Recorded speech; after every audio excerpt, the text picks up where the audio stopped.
this time I want you like it's magnetic. Assalamualaikum warahmatullahi wabarakatuh. Shalom. Kami dari kelompok 4 ingin memperkenalkan diri. Perkenalkan, nama saya Steven Farel Sihite. Perkenalkan, nama saya Karisa Kusuma Dewi Saputri. Perkenalkan, nama saya Nabila Deyanti. Perkenalkan, nama saya Siti Salwa Zalia. Perkenalkan, nama saya Robin Cornelius Yahaan. Kami harap semua teman dan ibu dosen dapat mengerti dan memahami apa yang telah kami sampaikan. Terima kasih. Siapa sih dari kita yang gak pernah pergi ke kafe, restoran, ataupun tempat makan lain? Kayaknya sih kita udah biasa pergi ke kafe, restoran, ataupun tempat makan lain biar bisa meet up bareng keluarga, teman-teman, atau mungkin yang punya pasangan biar bisa kencan di sana ya. Nah, waktu kita berada di kafe ataupun restoran, kita pasti itu dilayani oleh beberapa pihak. Tidak hanya satu orang saja, tapi beberapa pihak mengambil peran untuk memberikan pelayanan kepada kita. Kafe ataupun restoran itu umumnya dikelola oleh beberapa pihak seperti pemilik, kasir, bartender, dan pelayannya. Mereka itu mempunyai tugas atau wewenang yang berbeda-beda. Contohnya pemilik itu bertugas sebagai pemberi perintah dan yang bertanggung jawab atas kegagalan dan kesuksesan dari usaha tersebut. Kasir yang bertugas sebagai pencatat pesanan dan bagian administrasinya. Bartender itu bertugas sebagai penyedia menu yang kita pesan seperti kopi ataupun teh. Pelayan itu bertugas sebagai penyaji makanan yang akan kita pesan tersebut.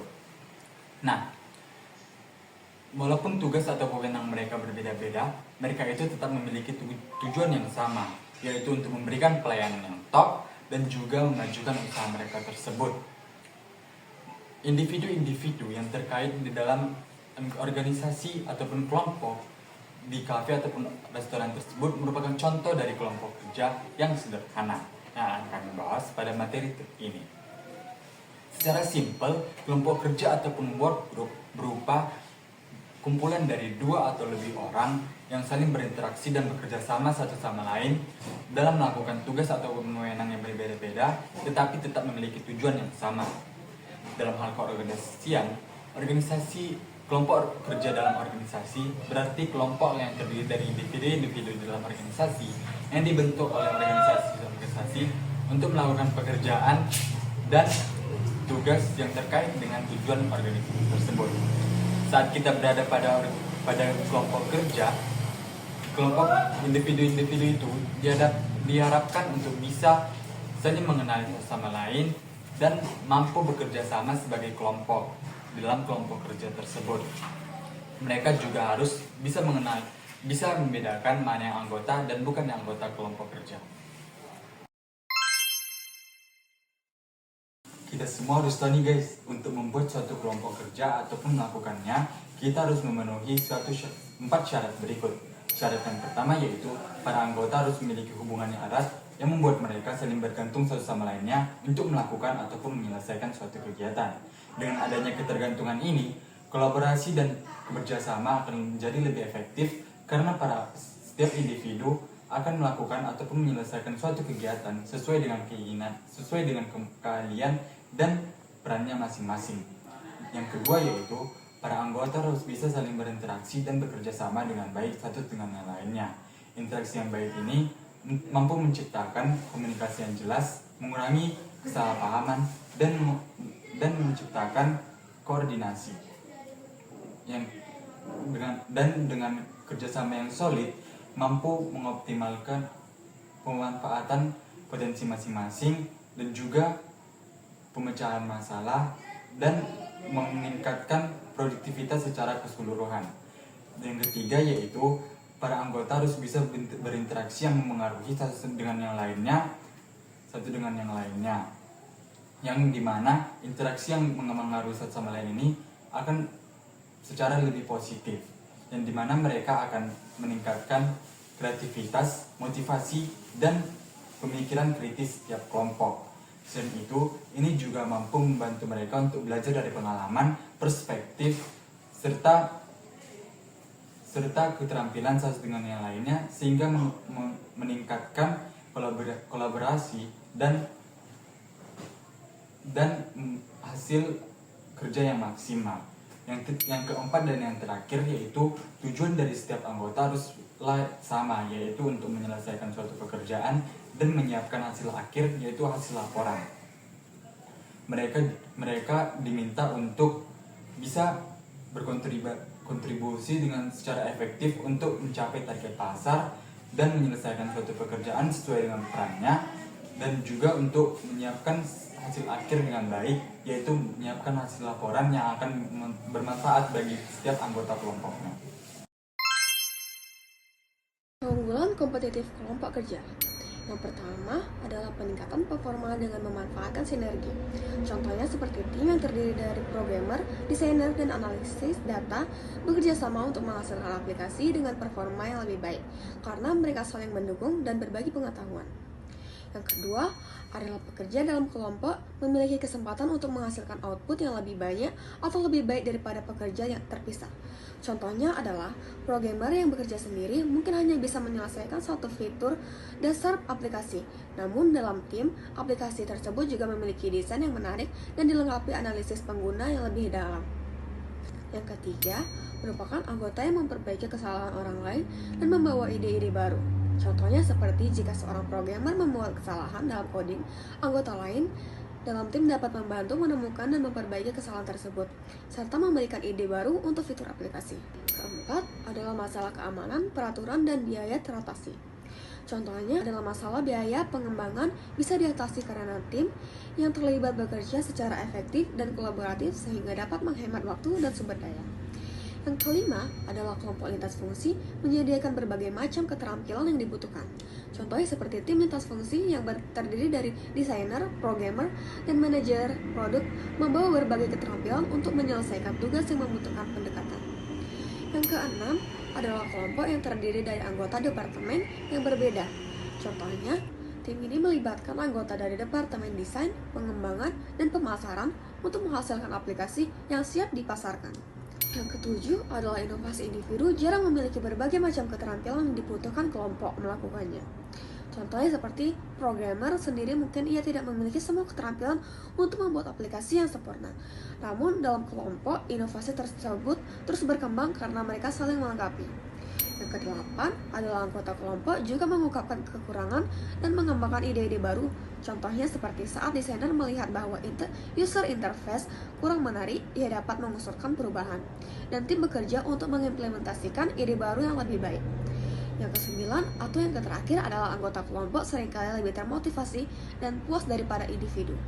Contohnya seperti anggota tim lebih termotivasi karena mereka merasa bagian dari sesuatu yang lebih besar dan kolaborasi membuat pekerjaan lebih menyenangkan.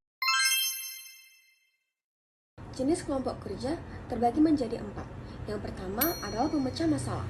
Merupakan tim yang dibentuk dalam sebuah organisasi dengan tujuan utama untuk mengidentifikasikan, menganalisis, dan memberikan solusi terhadap masalah tertentu yang dihadapi dalam operasi sehari-hari. Kelompok ini biasanya terdiri dari 5 hingga 12 karyawan dari departemen yang sama, yang secara rutin bertemu untuk membahas cara-cara meningkatkan kualitas, efisien, atau lingkungan kerja. Yang kedua, merupakan kelompok yang dikelola sendiri. Merupakan kelompok yang sepenuhnya dikelola sendiri, memilih anggota mereka sendiri, dan anggota mengevaluasi kinerja satu sama lain. Kelompok ini memiliki otonomi penuh untuk mengatur dan mengelola pekerjaan mereka tanpa pengawasan langsung dari atasan. Yang ketiga adalah kelompok lintas fungsi. Merupakan tim yang terdiri dari anggota yang berasal dari berbagai departemen atau fungsi berbeda dalam sebuah organisasi. Kelompok lintas fungsi merupakan cara yang efektif untuk memungkinkan orang-orang dari berbagai bidang dalam satu organisasi untuk bertukar informasi, ide-ide, memecahkan suatu masalah, dan mengoordinasikan proyek yang kompleks. Yang keempat adalah kelompok virtual. Merupakan tim yang tersebar di lokasi yang berbeda, di mana anggota mungkin dipisahkan oleh ruang, kota, negara, bahkan benua, dan berkomunikasi serta berkolaborasi dengan teknologi seperti email, video conference, dan platform kolaborasi online. Di sini saya akan menjelaskan peran kelompok kerja dalam menyelesaikan masalah organisasi. Itu penting, bagaimana keputusan yang diraih oleh kelompok itu dapat membantu organisasi menyelesaikan masalah. Ada istilah mengatakan bahwa 2 otak lebih baik daripada 1. Nah, maksudnya di situ adalah kelompok lebih baik daripada individu. Adapun peran-peran kelompok kerja dalam menyelesaikan masalah yaitu 1. Definisi masalah. Apa sih definisi masalah? Kelompok dapat mengidentifikasi atau menganalisis masalah yang ada. Selain itu, anggota juga dapat memberikan pandangan masing-masing terhadap masalah tersebut sehingga menghasilkan beberapa pandangan yang dapat membantu memahami masalah. Contohnya yaitu pada masalah kemerosotan laba atau keuntungan, kelompok mendiskusikan hal tersebut dan saling berbagi pandangan sehingga ditemukanlah penyebab masalah tersebut, yaitu penjualan berkurang. Yang kedua adalah pengumpulan data. Adalah proses pengumpulan informasi untuk menganalisis dan memahami suatu fenomena atau masalah. Contohnya melalui observasi, survei, wawancara, dan lain sebagainya. Yang ketiga, pengembangan alternatif. Bisa dikatakan kelompok dapat mengembangkan lebih banyak alternatif daripada individu. Contohnya pada masalah keuangan, penyelesaian masalah oleh kelompok dapat lebih cepat dan lebih tepat dalam mengambil solusi daripada seorang individu karena kelompok terjadi pertukaran pendapat atau brainstorming. Yang keempat adalah mengevaluasi dan memilih alternatif. Mirip dengan poin sebelumnya, bahwa kelompok melakukan brainstorming sehingga munculnya beberapa alternatif yang dihasilkan. Contohnya yaitu pada diskusi kelompok setelah mendapatkan berbagai solusi atas masalah keuangan, kelompok dapat mengevaluasi atau menganalisis solusi mana yang paling tepat untuk masalah tersebut. Yang kelima ialah menerapkan solusi, juga dapat menentukan peran masing-masing anggota. Contohnya mengumpulkan ide lama untuk menemukan solusi baru dan memahami kepercakapan anggota tim. Ada beberapa jenis kelompok, yaitu kelompok formal dan informal. 1. Apa sih kelompok formal? Ialah memiliki tujuan utama untuk melakukan tugas-tugas dan mencapai tujuan yang ditentukan pada organisasi. Contohnya, kelompok formal adalah departemen, divisi, gugus tugas, kelompok proyek, komite, dan dewan direksi untuk mencapai tujuan organisasi yang penting. Yang kedua, kelompok informal ialah dibentuk atau direncanakan kepada manajer organisasi dan mereka diciptakan sendiri dan berevaluasi dari organisasi formal karena berbagai alasan seperti kedekatan, kepentingan, bersama atau kebutuhan individu. Contohnya seperti bermain, bekerja, belajar, dan berisi menyukai benda dan tidak memilih aturan. Baik, di sini saya akan menjelaskan pengertian dan fungsi komunikasi dalam organisasi. Setiap organisasi pasti memiliki tujuan masing-masing. Nah, pasti ada hal yang dapat mendukung organisasi tersebut dalam mencapai tujuannya. Salah satunya itu adalah komunikasi. Menurut Hemstreet dan Beatty dalam bukunya yang berjudul Business Communication Principles and Methods, komunikasi merupakan proses pertukaran informasi antar individu atau lebih dengan menggunakan berbagai sistem, baik itu melalui simbol-simbol, sinyal-sinyal maupun perilaku atau tindak. Sedangkan menurut Robbins dan Colters pada tahun 2010 itu mengartikan komunikasi itu sebagai perpindahan makna dan perubahan makna. Komunikasi sebagai perpindahan makna itu maksudnya proses di mana pesan yang mengandung makna diberikan oleh sang pemberi pesan kepada penerima pesan melalui saluran komunikasi. Sedangkan komunikasi sebagai pemahaman makna itu adalah proses pengertian makna yang telah dari pesan yang diberikan oleh pemberi kepada penerima. Komunikasi dalam organisasi itu biasanya terjadi antara sesama karyawan, antara atasan dan bawahan, dan juga sebaliknya. Apapun bentuk organisasinya, komunikasi akan selalu berfungsi sebagai yang pertama, itu adalah informatif. Komunikasi dapat berfungsi sebagai alat untuk menyampaikan pesan atau informasi. Nah, contohnya itu adalah seorang karyawan ingin memberikan laporan bulanan kepada manajernya melalui saluran komunikasi yaitu email atau presentasi. Yang kedua itu adalah pengendalian atau regulatori. Komunikasi juga dapat berfungsi sebagai alat pengendali dalam suatu organisasi atau perusahaan. Contohnya yaitu adanya aturan atau peraturan atau tata tertib yang diberlakukan oleh manajer kepada karyawannya melalui saluran komunikasi yaitu berbicara langsung atau melalui tulisan. Sedangkan yang ketiga itu adalah persuasif. Komunikasi persuasif bertujuan untuk mempengaruhi atau mengarahkan orang lain. Contohnya yaitu dalam suatu perusahaan, manajer itu memberikan motivasi kepada karyawannya untuk tetap semangat dan melaksanakan tugasnya dengan baik. Yang keempat itu adalah integratif. Komunikasi dapat berfungsi sebagai integratif, itu tujuannya untuk menyatukan berbagai individu atau kelompok yang memiliki perbedaan pandangan, tujuan, atau latar belakang. Contohnya itu pada rapat perusahaan yang dipimpin oleh CEO yang diikuti oleh antar divisi. Dalam rapat tersebut, antar divisi dapat menyatukan berbagai informasi atau dapat saling berbagi informasi. Agar komunikasi dapat terjadi, pasti ada proses-prosesnya. Nah, di sini saya akan menjelaskan bagaimana proses-proses komunikasi dan juga saya akan menyatakan contoh dalam konteks di mana seorang manajer proyek ingin memberitahukan kepada timnya bahwa adanya perubahan deadline proyek mereka. Yang pertama itu adalah pengirim. Pengirim adalah individu atau pihak yang memulai komunikasi dengan tujuan menyampaikan informasi kepada penerima. Nah, contohnya itu adalah adanya manajer proyek ingin memberitahukan kepada anggota timnya bahwa adanya perubahan pada deadline proyek mereka. Nah, yang kedua itu adalah saluran komunikasi atau communication channel. Saluran komunikasi atau communication channel itu adalah media atau sarana yang digunakan oleh pemberi pesan kepada penerima pesan. Nah, contohnya itu adalah manajer menggunakan email untuk mengirimkan informasi kepada anggota timnya. Dan yang ketiga itu adalah penerima atau sender atau receiver. Penerima itu adalah individu atau pihak yang menjadi target pemberian informasi oleh pemberi pesan. Contohnya itu adalah anggota tim yang boleh menerima email dan memahami email yang diberikan. Dan yang keempat itu adalah umpan balik atau feedback. Umpan balik itu adalah reaksi atau respon yang diberikan oleh penerima terhadap informasi yang diterima.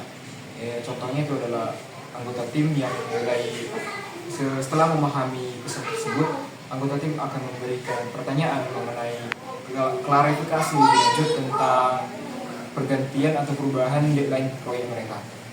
Dan yang kelima itu adalah kegaduhan atau noise. Kegaduhan atau noise itu adalah gangguan atau hambatan yang terjadi selama proses komunikasi. Nah, contohnya itu adalah adanya anggota tim yang tidak dapat menerima email karena adanya masalah jaringan. Di sini saya akan menjelaskan berbagai bentuk dari komunikasi. Yang pertama itu adalah komunikasi lisan dan tertulis. Komunikasi lisan itu adalah bentuk komunikasi yang dilakukan secara langsung melalui kata-kata yang diucapkan. Contohnya itu adalah percakapan langsung antara manajer dan karyawan, dan juga rapat dan lain-lain.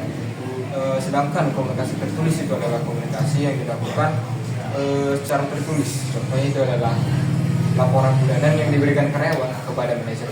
Kedua, itu adalah komunikasi verbal dan non-verbal. Komunikasi verbal itu adalah komunikasi yang menggunakan kata-kata dalam penyampaiannya. Contohnya itu adalah ini bisa berupa sebagai komunikasi lisan dan tulisan. Sedangkan komunikasi non-verbal itu adalah komunikasi yang tidak menggunakan kata-kata dalam penyampaiannya, tetapi menggunakan bahasa tubuh. Contohnya itu adalah seorang manajer memberikan senyuman dan anggukan bahwa itu menandakan bahwa manajernya itu setuju dengan pendapat dari karyawan. Pola komunikasi dalam organisasi menurut Gibson harus berjalan 4 arah, ke bawah, ke atas, horizontal, dan diagonal. Setiap arah komunikasi ini memiliki peran penting dalam memastikan efektivitas komunikasi dalam organisasi. Nah, berikut saya akan menjelaskan mengenai masing-masing arah komunikasi. Komunikasi ke bawah, ini adalah komunikasi dari atasan kepada bawahan, biasanya dalam bentuk kebijakan prosedur dan instruksi. Namun, cara ini kurang efektif, sehingga organisasi biasanya salah paham tentang pesan apa yang disampaikan. Contohnya, seorang manajer mengirimkan email kepada timnya berisi instruksi baru tentang prosedur kerja. Komunikasi ke atas. Komunikasi ini adalah komunikasi dari bawahan ke atasan. Efektivitas ini sulit dicapai, terutama dalam organisasi besar. Alat komunikasi seperti kontak saran dan laporan sering digunakan. Contohnya, seorang staf mengisi kontak saran di kantor dengan masukan cara meningkatkan efisiensi kerja yang kemudian dibaca oleh manajernya. Komunikasi horizontal. Komunikasi ini antara pihak yang berbeda pada tingkat yang sama. Misalnya dari departemen yang berbeda. Ini penting untuk pengkoordinasian tim dan komunikasi. Namun seringkali diabaikan. Contoh, tim pemasaran dan tim penjualan mengadakan rapat untuk membahas strategi produksi produk baru agar kedua departemen tersebut dapat bekerja sama lebih efektif. Komunikasi diagonal jarang digunakan tetapi penting, terutama jika ada saluran lain yang memadai. Contohnya, seorang supervisor produksi berkomunikasi langsung dengan analisis keuangan untuk membahas anggaran dan biaya tanpa melalui manajer departemen mereka. Komunikasi harus manusiawi. Contoh, seorang manajer mendengarkan keluhan karyawannya dengan empati dan perhatian sebelum memberikan solusi. Yang kedua ada harmonis, komunikasi secara harmonis. Contoh, tim proyek mengadakan diskusi terbuka di mana setiap anggota merasa dihargai dan didorong untuk berbagi pendapat. Disesuaikan dengan kebiasaan. Contohnya, dalam presentasi, seorang pemimpin menggunakan bahasa dan istilah yang sudah dikenal oleh timnya untuk mempermudah pemahaman. Jalur kelembagaan. Contohnya, seorang karyawan mengajukan proposal melalui saluran resmi yang ditetapkan oleh perusahaan seperti formulir permohonan. Terus ada iklim kondisi. Contohnya, dalam rapat yang diadakan setelah berita buruk, pemimpin berbicara dengan nada yang tenang. Teknologi modern. Contohnya, tim menggunakan aplikasi video untuk melakukan rapat jarak jauh. Memastikan semua anggota ini dapat berpartisipasi meskipun berada di lokasi yang berbeda. Sini ada simbol atau isyarat. Contohnya itu dalam pelatihan, instruktur menggunakan diagram dan grafik yang mudah dipahami untuk menjelaskan konsep yang kompleks. Selanjutnya ada disesuaikan dengan kondisi penerima. Contohnya dalam perusahaan saat memberikan instruksi keselamatan kerja bagi karyawan yang butuh huruf dapat menggunakan video atau metode nonverbal lainnya. Yang terakhir ada pesan jelas dan padat. Contohnya seorang manajer mengirimkan memo singkat yang berisi langkah-langkah jelas tentang prosedur baru yang harus diikuti oleh tim.